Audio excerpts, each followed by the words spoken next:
Welcome to the Charity Changemakers podcast, your weekly dose of inspiration and action for the changemakers of the world. Each week, we dive deep into the world of impactful charities. We connect you with the passionate leaders, the innovative ideas, and the real-world stories that are making a difference. Whether you're a seasoned non-profit professional or just starting out, this podcast is your chance to learn from the best and get fired up to make a positive change. We'll explore the challenges and triumphs of running a successful charity. We'll hear about the fundraising strategies, impactful programs, and the stories of the people whose lives are being transformed. But most importantly, we'll leave you feeling empowered and equipped to take action in your community and the organisations in which you work. So, buckle up, changemakers, because we're about to embark on a journey of inspiration and impact.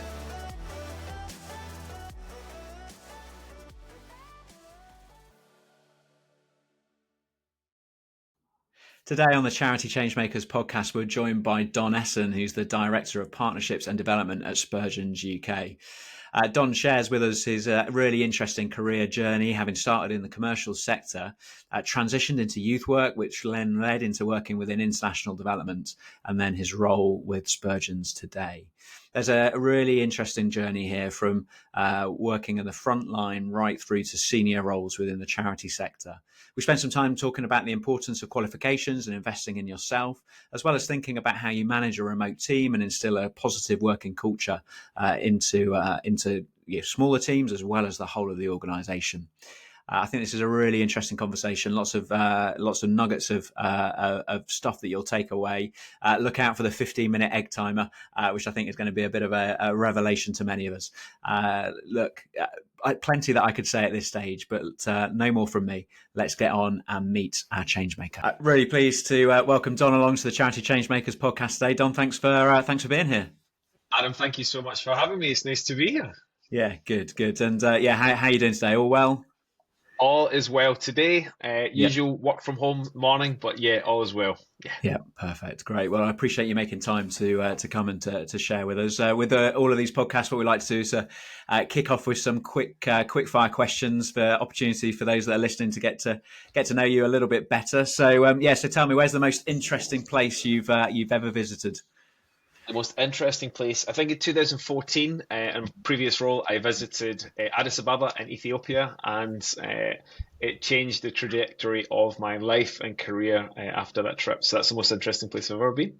Yeah, right. Okay. No, that's great. You know, so far, I mean, obviously we've only recorded 7 or 8 of these shows so far, but Ethiopia, that's the first time Ethiopia's come up on the list. Come on. So, yeah, absolutely. And maybe it'll come up again in the conversation that we share then if it had that life-changing impact. Go on then, second quick fire question for you then, Don. What are you reading at the moment? Right now, I am reading 2 different books. I don't know if you like me, but I do like to multi-track on what I'm reading. So I'm reading a book called Non-Anxious Presence by Mark Sawyer. It's over on my bookcase over there right now. And the other book I'm reading is by Gary Vaynerchuk, which is called Day Trading Attention, which saw real focus on the spiritual dimension of, I guess, my Christian faith. And the other side is really focusing on marketing and just being able to speak with clarity and gather that voice online in a very crowded social space. Yeah, okay. I mean, well, I'm impressed. I can't read 2 books at the same time because I just get confused as to where I am in which one and what's going on. So no, that's great, good. And away from the pressures of work and everything that you've got going on, what do you like to do to relax? What are your hobbies? Well, I do. Although I do have a guitar here, I don't actually play as often as I would like. We've got 2 young kids with a third on the way. So we've got 2 daughters and a son due this September. I like to keep fit. I like to work out. I go to the gym a few times a week. I like to walk. I love coffee, so I like to buy nice coffee from all over the UK. I get it shipped in every so often. Or if I'm visiting Liverpool or Manchester, London, I'll find the best coffee house and wander over. But I love movies as well. Yeah. And actually, as you can tell, perhaps from the bookcase, I also like to read. I do like to learn, and that reflective, introspective part of my very extroverted personality, I need that downtime as well. Yeah, yeah, sure. that's what I like But to with do. a third Yeah, third child on the way, congratulations, by the way. That's thank you. it's not Yeah, going to be a huge amount of times for films and reading and, and no, everything else. certainly Yeah, not. No. yeah. Okay, no, good. Well, great. Well, thank you. That's a wonderful insight into finding out a little bit more about you, Don. I mean, obviously, this podcast is all about getting to know individuals and their route into the charity sector, I guess how that career has then progressed through it. But so yeah, tell us how did you? Yeah, what was that route into the charity sector for yourself? Yeah, great question. So I guess for me, I started off kind of years and years ago, to use that analogy. I came out of university and landed in a really great graduate position working for a large telecoms company, and a kind of quasi technical sales blended role. I was involved back in the day in that original iPhone launch, sort of 2006, 2007, if you remember Steve Jobs and that famous one more thing. I was involved in some of the UK end of that for that telecoms company. And around about that time, I had been engaged in some local church youth work, and I'll be honest with you, I just couldn't shake this feeling of almost having a sense of purpose, being drawn into working with young people. And long and short, I ended up spending nearly 10 wonderful years working for a local church. In that context, I became a credentialed minister as part of that movement. I oversaw that entire movement's youth department for Scotland, was involved in the UK-wide leadership team for youth development and youth programs. And in 2014, I left that role, visited Ethiopia, went on to work for one of the largest NGOs on the planet, I think the ninth or 10th largest charity in the globe. And really, that's how I landed sort of in the charity sector. It was almost that sense of purpose propelling me forward. And I guess without being overly cheesy, just the desire to help other people have opportunities in life. In our family, we have this phrase, and we say it to our children a lot, that, life is a plan, but you have a choice. But very often people's choices are limited. They don't have the choice out of poverty. They don't have the choice out of the circumstance that they're in. And I guess I see my small contribution into that is being that perhaps we can give young people and families and very vulnerable individuals, and that word vulnerable perhaps has negative connotations. Sometimes I was a vulnerable child. You don't know you're vulnerable until you're out of the circumstance. But it's giving people the choice away from a life inflicted by poverty and awful circumstances. And I guess that's how I kind of landed in it. I dipped my toe in the water. I liked what I was experiencing. And here we are sort of 15, probably near 18 years later. And I'm still in the sector, really looking to impact and perhaps change as many lives as possible through my small contribution. I wonder in that transition from, what I imagine was quite obviously a commercial setting, quite fast paced. You talk about the launch of the iPhone and being involved in that. Clearly that's a huge undertaking, and that transition then into youth work and working within the local church context. How you found that transition to what I guess was quite a different environment, and obviously a very commercial profits and targets and ways of working into a completely different context. Yes, it's a great question. So I think probably for me, what I bring to the table. So I think when people meet me for the first time, they would meet quite a strategic, perhaps pragmatic, very extroverted, full of hope. That's the language a friend used recently. Sort of character. But what goes deep within me is a sense of real pastoral and care towards other people. I'm probably quite a nature where when I see the needs, I jump in and I look to fill that need. So when I pivoted, I guess, from a very corporate environment, profit, sales, return on investment, and pivoted into that youth work role, I can only be me. So I brought that into that environment. And what happened over time was that I actually started to find myself actually developing fun. Like, I wouldn't have called it this at the time, but now I realized I was cultivating relationships. So with Asda, with Waitrose, I think, with the Hilton, with perhaps was it John Lewis, Debenhams? I can't even remember. One of the big department stores in the city. But I developed partnerships with them, and every year we were drawing from relationships with them and raising funds, tens of thousands of pounds over a staggered multi-year period. It wasn't even my main focus. It wasn't even a main part of my job, but it allowed me to then take young people on day trips. We could take them to the movies. We could take them bowling. We could take them to safari park, away from the poverty-stricken, challenging circumstances they were in. So I brought who I was into that role, into that environment.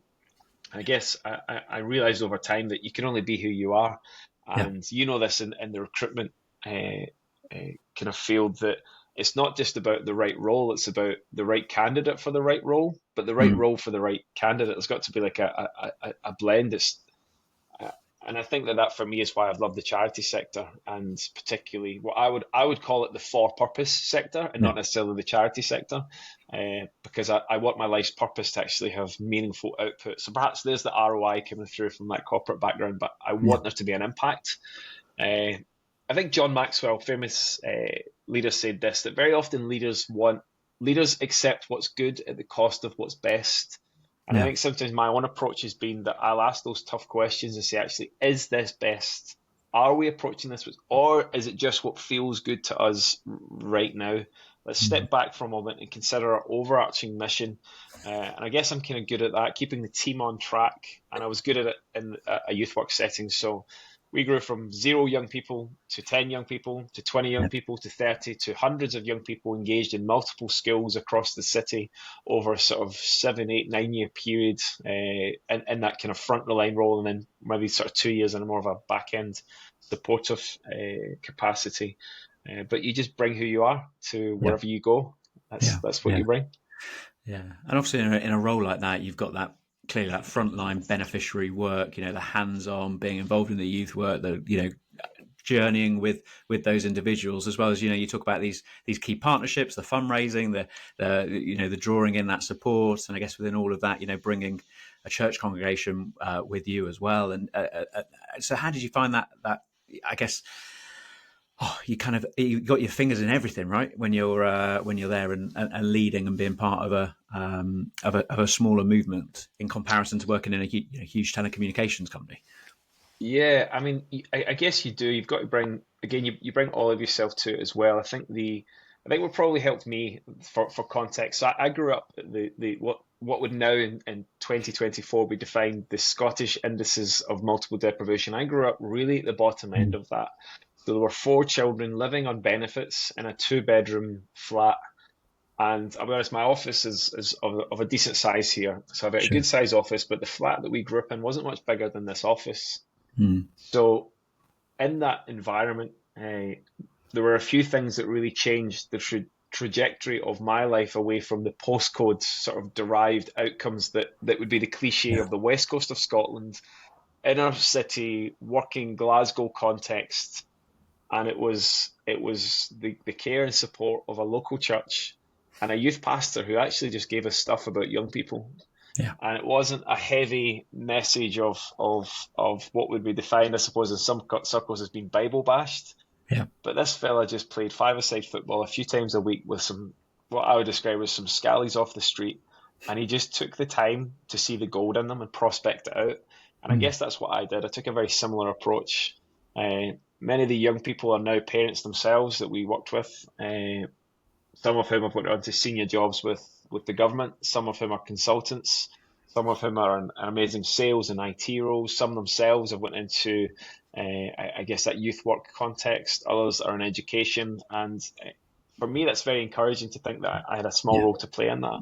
And I think it was just giving these young people time, understanding their needs, but actually holistically trying to care for the family as well.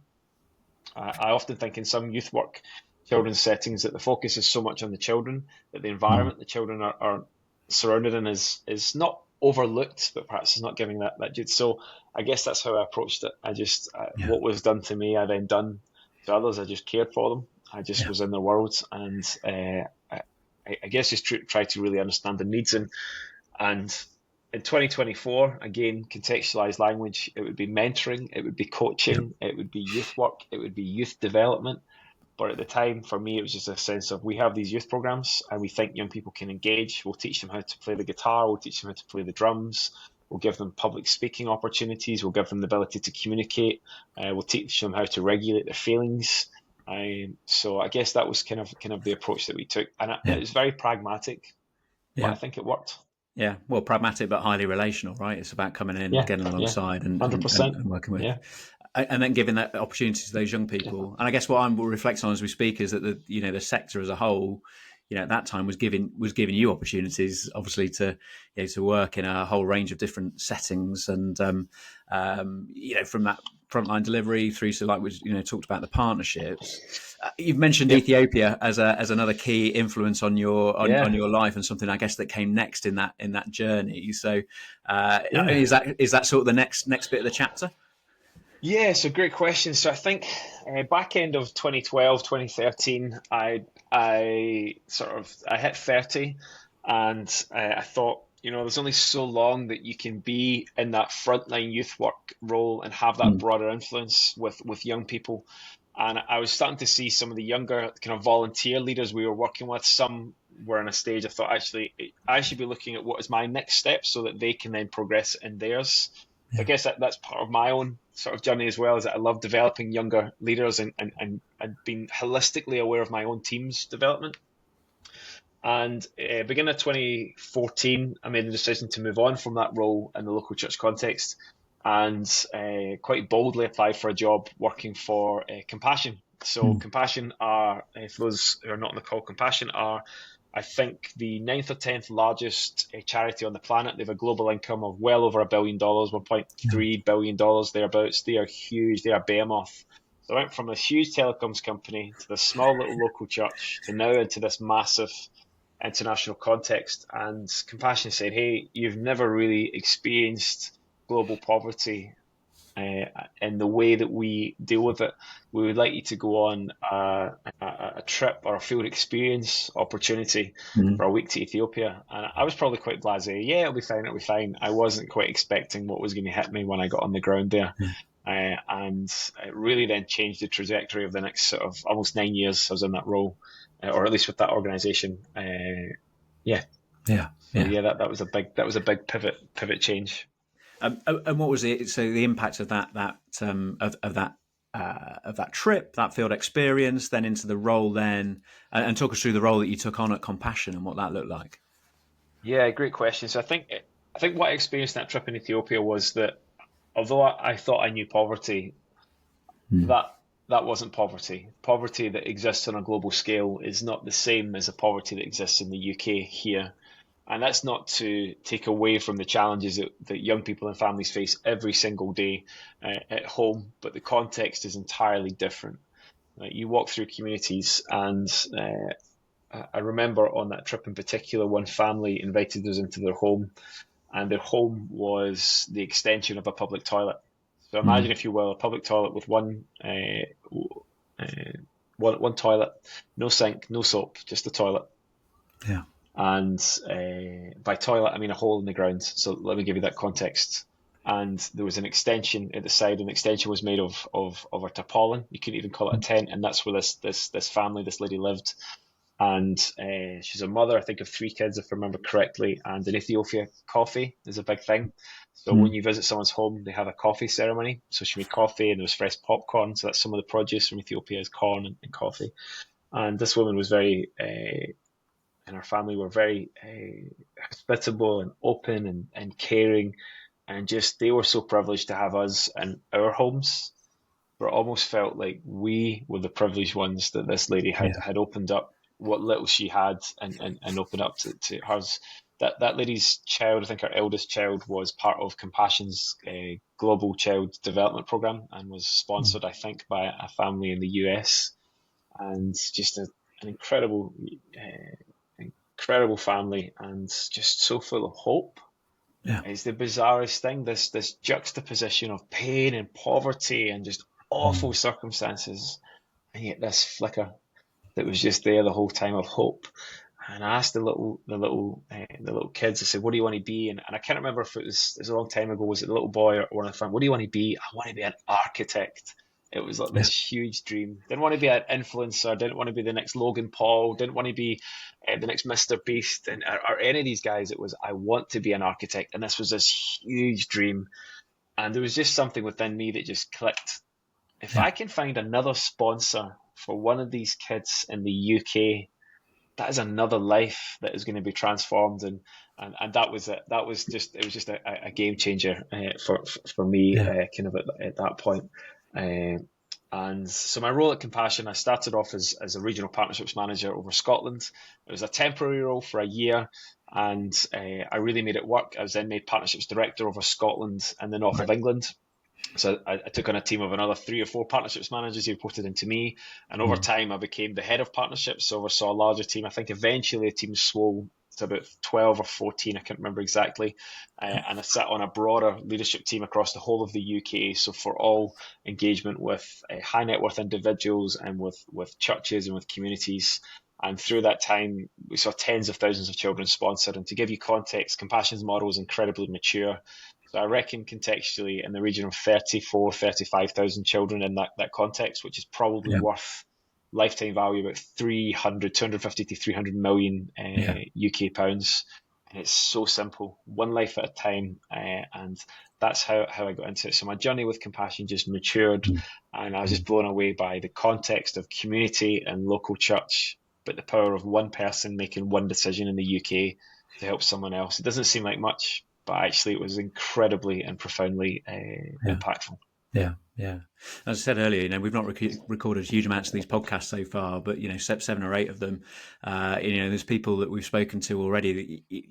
A number of people that have talked about just the impact that going on a field trip to people have mentioned people like Africa, to India, across Asia, the impact that has then had on their life. Even individually, as myself, I took a gap year and went to India, and came back from that and said, sat my parents down and said, actually, I'm not going to university to do what I told you I was going to do. I'm, my eyes have been opened. So I think it's really, great of Compassion that they're able to, take staff and be able to see, because, like you say, it really empowers you in your role then back here in the UK.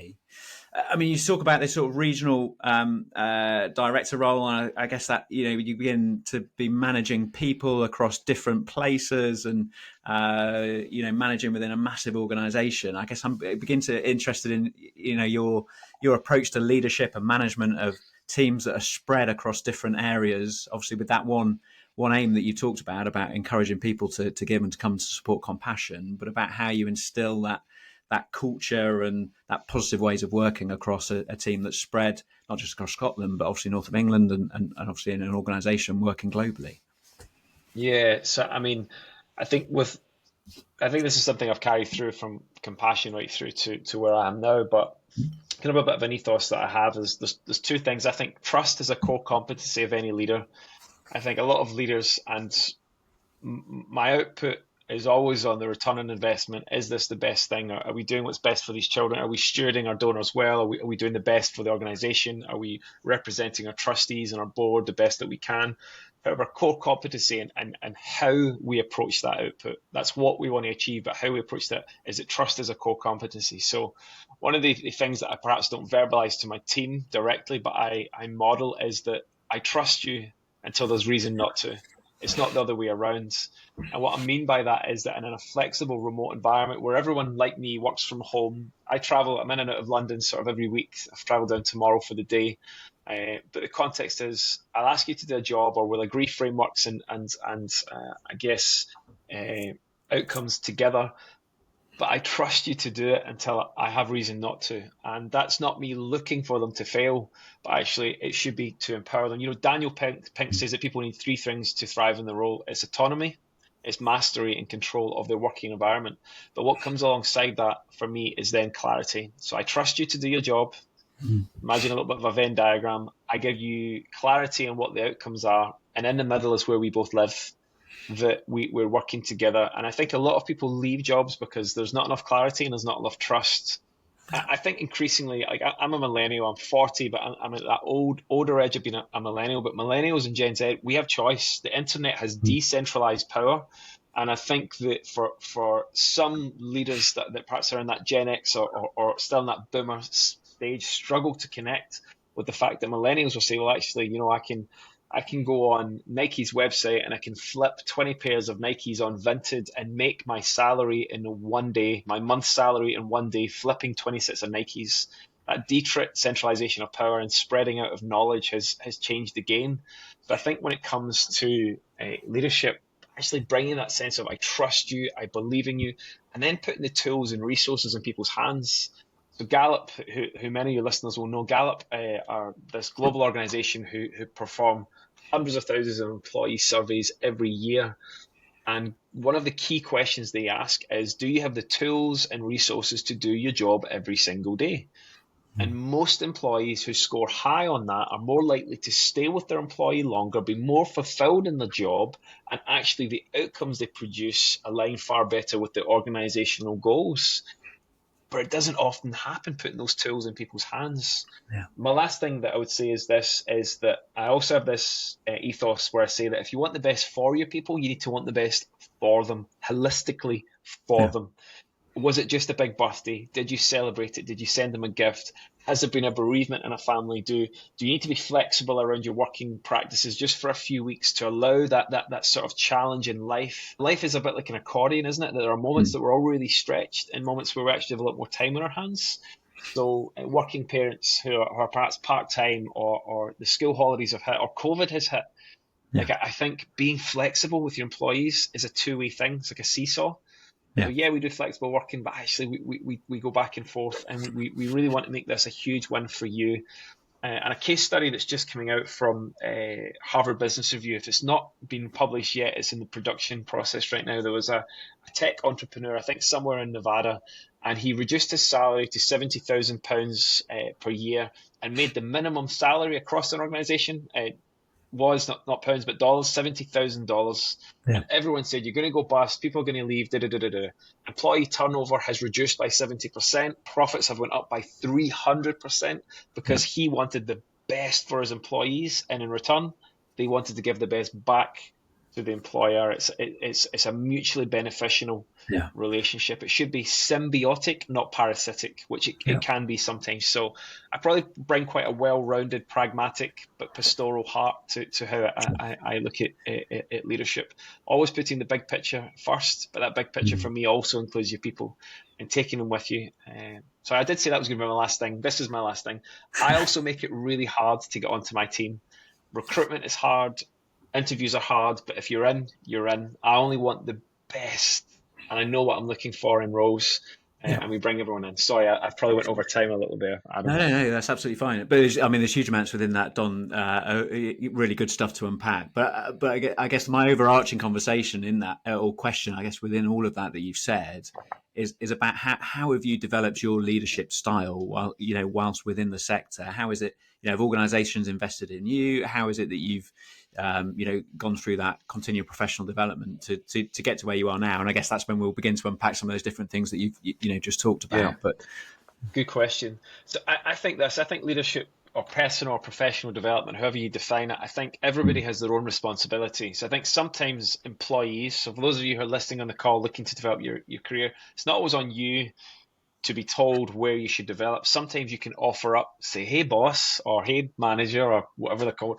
I have this idea. I'd really like to learn more about project management. I'd really like to learn more about building strategy or pastoral care for your employees.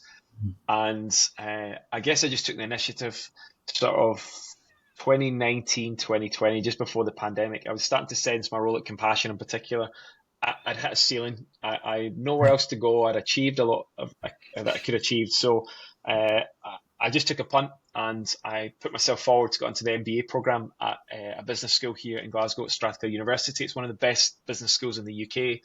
And they accepted my application. They say, yeah, you're in. And not only that, but I then applied for a small scholarship to pay, I think, 20% of the funds, which was their Visionary Leadership Scholarship. And I was one of the 2 successful applicants from that cohort for that piece. And to be honest, it was then a big sacrifice personally, because we then had to stump up the rest of the cash, and MBAs are not cheap. So I just took the choice to do that. But I'll be honest, I think it's then changed the trajectory of my leadership journey. I do other podcasts like this. I do leadership consultancy. I've worked with a few different universities on building resilience into the teams, on healthy cultures. I'm working with a fitness brand as well right now on how they can sort of integrate that sort of holistic sense of well-being within a highly driven environment. So it's almost a strange juxtaposition, but it's really cool to be exploring it with them. So I guess, to be honest, I took the bull by the horns. Sure. The phrase that I use sometimes is that Obi-Wan Kenobi doesn't exist. There's not this strange old dude that's going to come out of nowhere, show you this mystical way of being and put the tools in your hand. You've got to go out there sometimes on your own and find your own way in developing. And I would say this, that for anyone who's in the charity sector or any sector looking to develop, and you've came across a course or a program, if you bring that to your manager, if your manager believes in you and they're worth their socks, they will back you to the hill to get you on that course and do their best to fund as much of it as possible. But realize, I suppose, as well, that your development is your responsibility. So it might take a little bit of personal, hey, I'm willing to pay 50%, or I'll take an unpaid day to be at the course or whatever, if you can cover my travel costs, that sort of thing. And the hope would be that it then propels your career into the next stage. Yeah. And for you, like you say, that you really feel like that qualification, the MBA has really helped to, I guess, catapult some of your thinking and the way that your approach is. And what you were talking about was that kind of that sense of shared ownership across the team in the way that you're working towards your goals. I mean, obviously now at Spurgeons and director of partnerships and development. Want to make sure I get you to get the title right, and working in that remote way. How do you instill that positive working culture and that shared ownership across your team when, like you say, you don't spend huge amounts of time in person together? Yeah, that's a great question. So I think one of the things to be mindful of, and this is a quote from Dr. Henry Cloud, great clinical psychologist and leader in the field, and he said this, that most managers were once humble employees. So they mistakenly believe that they understand their workers' perspectives and know exactly what the team want from their employer. Thus, any assumptions they have about what they want tend to be false. So I always kind of go into it with the humility of the fact that I don't know what's going on in the world, despite the fact I may have walked in their shoes. But contextually, that was 10 years ago or 5 years ago or 2 years ago. So I do a few things. One, I have a weekly what I call walk and talk with my team. I tell them to get out the office, put their shoes on, take the dog out, go for a walk, and we spend 45 minutes once a week. What's going on in your world? What are the hurdles you're facing right now? What do you need from me? And I let them lead the conversation, and it's very much back and forth for about 45 minutes with each of my direct reports every week. I then have a bi-weekly huddle with the team, which, I mean, I'm getting very pragmatic with how I do this, but the huddle is very administrative. What's going on? This meeting next week, do you have travel booked? Do we need hotels? Are we coordinating? Is the venue booked?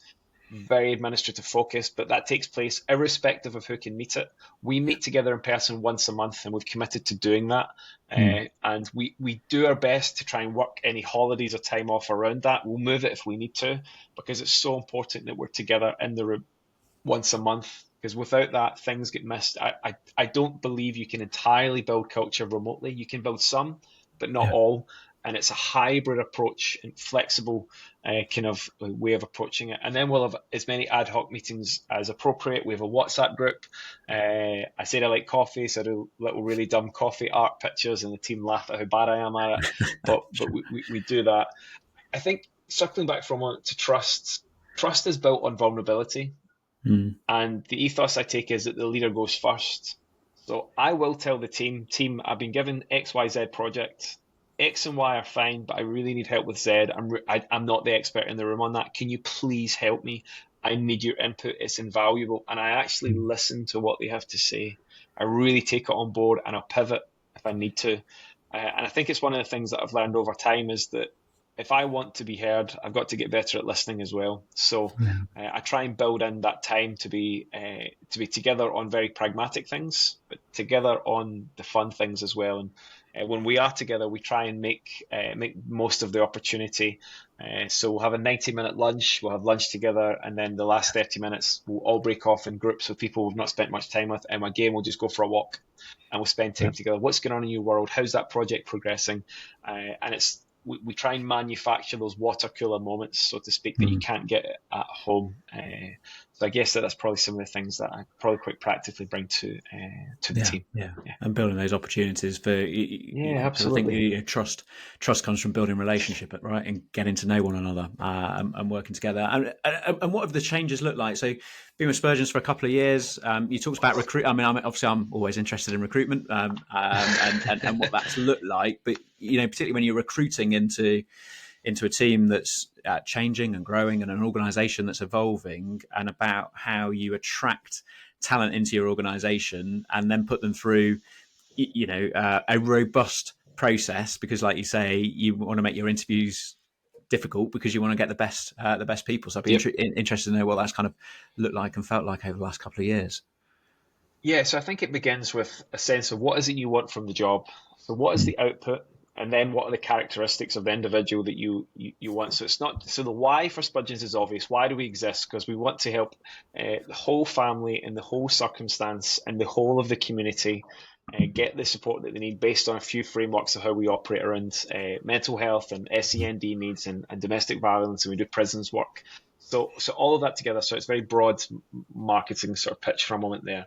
That's why we exist. We have this sense of why. What is the output I want from that role? But then I also look at how will this person do this day to day.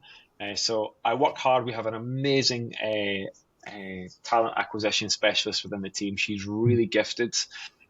She's good at crafting that language. But it's not just what's coming from the output, but how are they going to approach it? And do we need someone that is very good at working on their own? Do we need someone that's very thorough? Do we need quite a charismatic personality? Do we need someone who perhaps is very innovative? Or is it someone who is actually very process driven and will stay within the remits of this safe environment because that's what the role calls for? There's that sense of that as well. And I think through the interview process, I really like having quite a diverse panel. So people from different backgrounds, perhaps different sectors.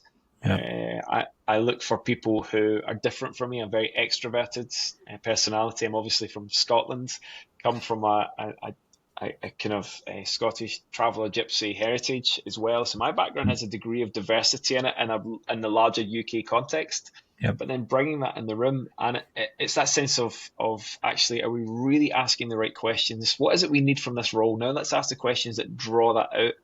So even in interviews, we interviewed recently for a role that would have a marketing edge to it. I asked them to bring samples from our portfolio with them. I wanted to see it. I wanted evidence of what they had done, not just to hear about it. I wanted to actually see that evidence.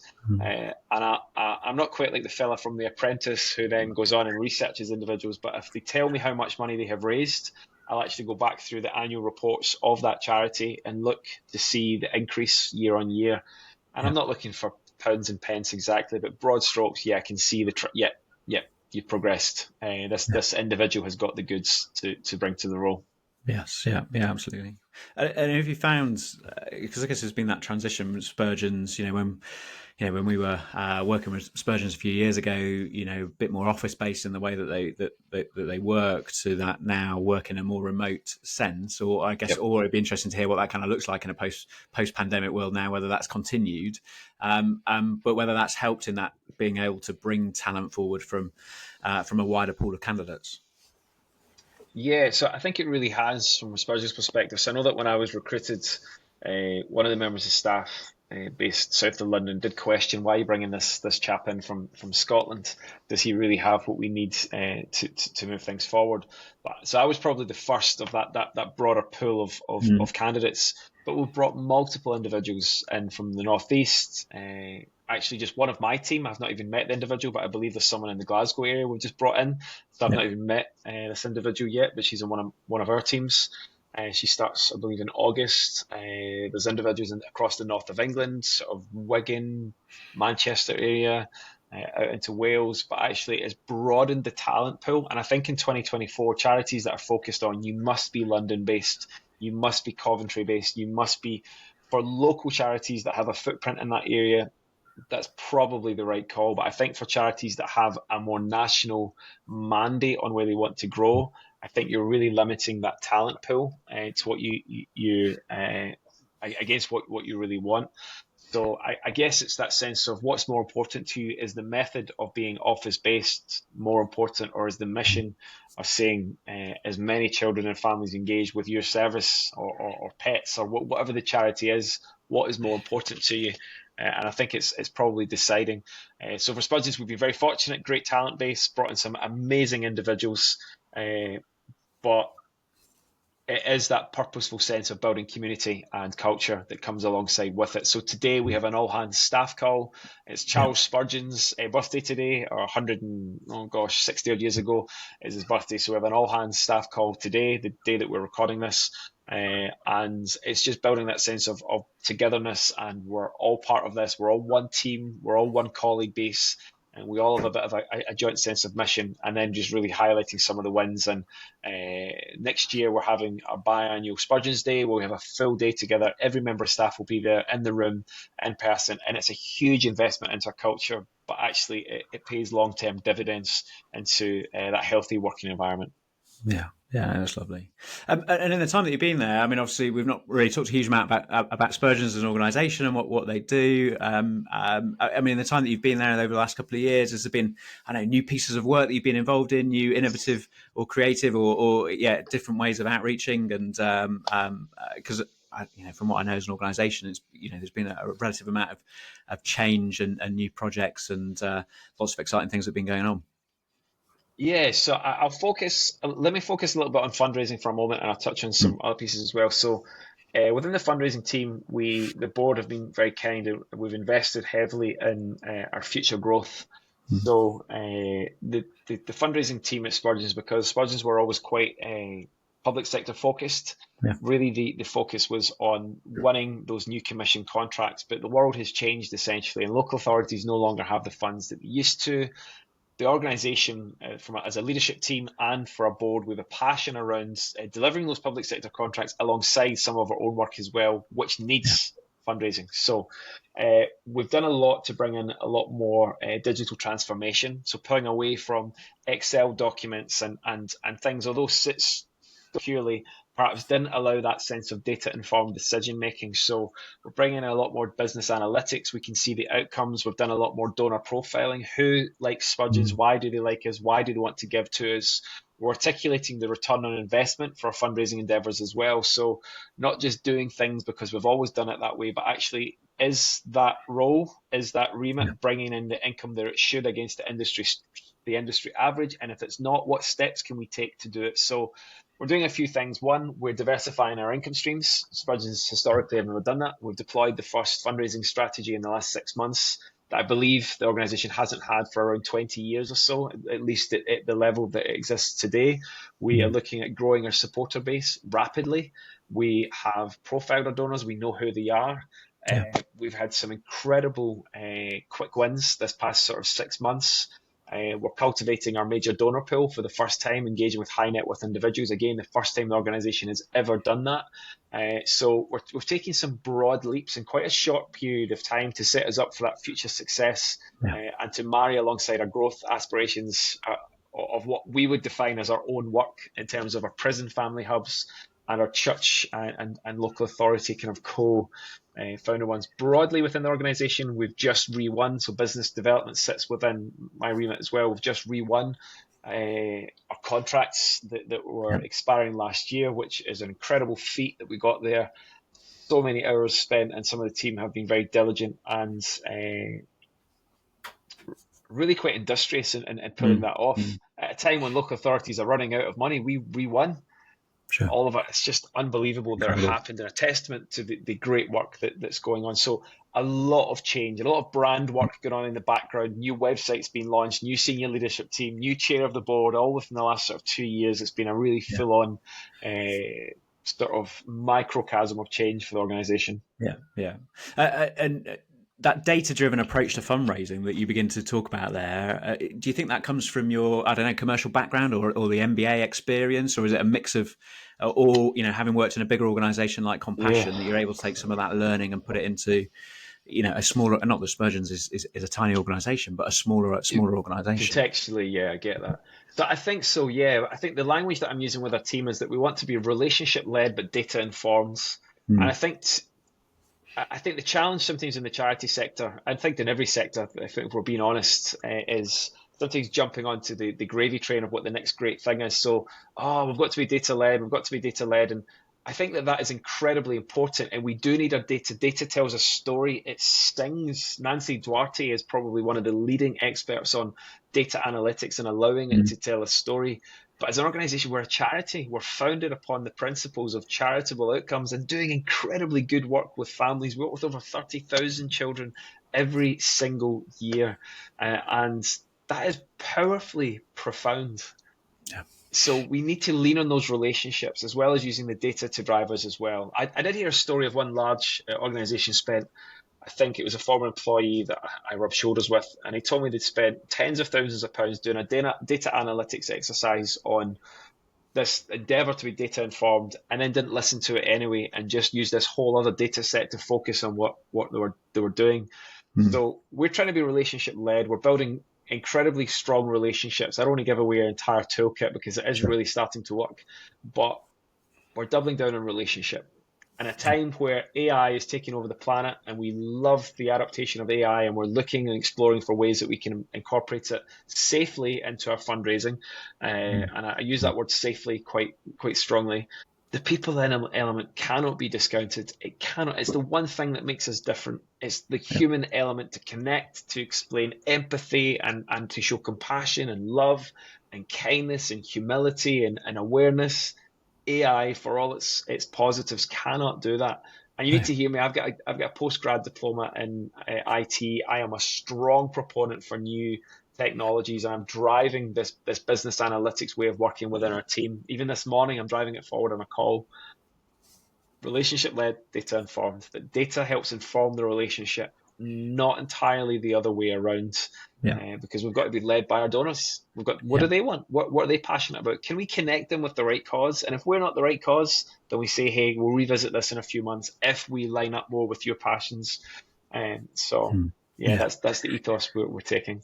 Yeah, absolutely. But I think that, I guess that common theme throughout your career that you talk about actually is, you can talk about all the data that you like, but it's the story of one. It's the story of that little boy in Ethiopia, or it's the story of one of those 30,000 that Spurgeons are supporting that can make an impact and a difference in a donor's life. To say, yeah, absolutely, this is a cause that I can get behind because I can see the impact and the output and the positive outcomes that it's having on individuals. That 100%. Got to get that story out there. Yeah, absolutely. Yeah, it's got to be. I remember probably one of the driving factors that has me in this for-purpose sector is I remember being 12 or 13 years of age, my first 2 weeks of high school, and let's just call him Dave. A chap called Dave, the other side of the room. I went to primary school with Dave. We're in this bigger high school context now, and Dave's getting food thrown at him. I'm thinking it's Saved by the Bell. It's a bit of fun.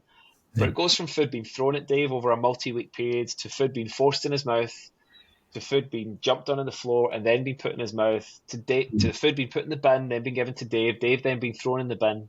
And then over time, Dave being thrown down the stairs, Dave being thrown into the urinals, Dave being thrown down the hill. I remember seeing Dave bloodied, messed up, broken nose, blood all over him, and an absolute mess. And this progressed over a period of time with Dave.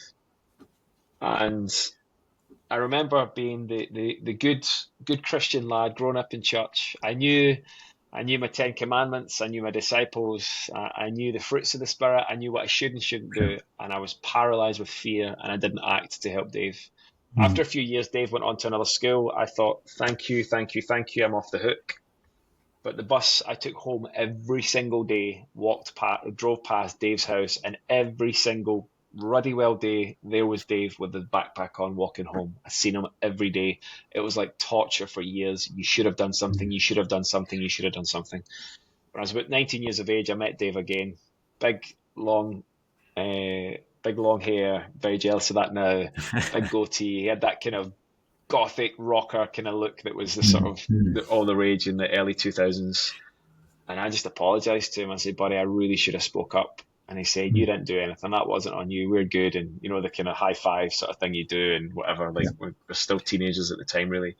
But that story and that impact has really carried my whole life. It's about the one. It's always about the one. And I think for any charity leader out there worrying and fretting about income and about risk and about contracts and all the plethora of things that you're carrying, I just implore you just for a moment to take it back to the one and consider what impact you could have on one person, and extrapolate everything out, I guess, from there. Yeah. Don, I think that's really, really powerful advice, and I love that, because I think, whether you're in charities, when they're in times of challenge, or even when there's opportunity, and that working on the strategy and the growth, there's times where eyes are just so focused down on the spreadsheets and what comes next, that it can become easier to forget why you're there and why you exist, and to come back to that story and to that beneficiary. And if there was one piece of advice that you could go back and give yourself, at the very start of your career, from all that you've learned from the years and the different things that you've gone through, what do you think it might be? This probably sounds quite simplistic. I'm probably a bit of a kind of atypical kind of overachiever, and by overachiever I mean I just work really hard in order to get the best outcome. But the advice that I would probably give myself would be less, be more, and do less. Yeah. Just that time. And from a very Christian perspective, I know you've got quite a broad audience base, so I hope this isn't unappealing to those that are out there. It says in Matthew chapter 11, come to me, all you who are weary, who are burned out in life. I will teach you my unforced rhythms of grace. And there is a sense as a Christian, as a follower of Christ, that actually there should be a sense of me quite pragmatically leaning in and stepping back and saying, well, actually, I have a sense that God is with me in this. I'm not in this alone.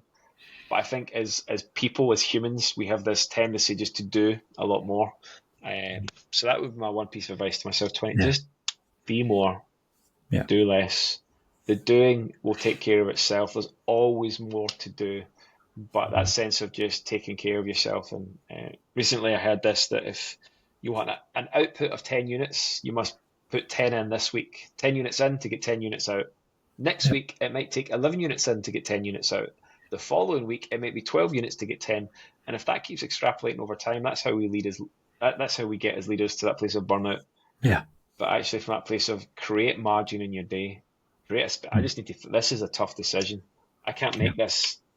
I need to think about this. I've got a 15-minute timer that I always have with me. If I need to make a decision quickly, I can walk away from my desk and I put that on, and I really need to think on this, because this is not an easy decision to make. And I need to make it just now. I'm going to be pressed quickly for it, and it does happen. But be less, be more, do less. Be more, do less. No, that's great. And earlier in the conversation, you reflected on the importance of listening as well. And I think that kind of all comes into that same, that same answer, that same approach, doesn't it? About not getting ahead of yourself, and taking that time when you need, and the way in which you manage and cultivate your team and creating those opportunities for walks and talks and space together is so important, and being purposeful with that. I think there's going to be a load of us going out looking up 15-minute egg timers on Amazon following this conversation. So that's great. Well, I hope that's helpful. And do you know there is a sense sometimes of in that sort of squeezing out as much efficiency as we can, that hustle culture. It's a complete fallacy. It's a complete fallacy. And I'm a father to 2 young kids, and we've got a third on the way. Your kids grow up so fast, and it has been the biggest blessing of my life to become a father. Like there's a whole story within that itself. But they're only going to be young for so long. They're only going to want to spend time with me for so long. And I also think there's always going to be more emails. There's always going to be more things to do. But I think for me, in a Christian charitable context, that I just really trust that God has me here for a reason, and I'll work as though it depends on me, but alongside that, I'm going to pray as though it depends on God, and say, God, I just need, me and myself, I'll work 100 hours this week and never get that over the line, but I need you in the middle of that to help move this thing forward. So that's very wise, Adam. Don, I'm so incredibly grateful for you taking the time to come and speak to us and to share with us today. I guess when this is going out, are you happy that we sort of tag you on LinkedIn? 100%. I suspect there may well be. I suspect there'll be people that will have questions, maybe want to fire something your way. By all means. Yeah, I'm doing a few of these over the next few weeks. So it's super fun. Love this sort of thing, and I'm actually really, really humbled that you've asked me, Adam, because I know that you're well connected across the sector. So really, genuinely, thanks for just picking my brains for what it's worth. There might have just been one or two little nuggets that I hope help some of your listeners. I'm sure there's more than one or two in there, Don. It's been a great conversation. Really appreciate your time for coming on. And look, I think with all of these things, it's potentially one of those that we might have to catch up again in a year, 18 months time, see how things are going, how things are progressing. But again, love to do huge thanks, and we'll see you again soon. Thanks, Adam. Bye. And that's a wrap for this week on the Charity Changemakers podcast. Remember, you can be the change you want to see in the world. We hope that this episode has inspired you to get out there and make a difference. This podcast was brought to you by Charisma Charity Recruitment, one of the UK's leading recruitment consultancies for the charity sector. Whether you're a passionate professional seeking your next challenge or a charity searching for a top-tier talent, Charisma Charity Recruitment can help. Visit their website at charismarecruitment.co.uk to explore their latest positions and to connect your organisation with the change makers shaping the future of the non-profit world. Thanks for joining us.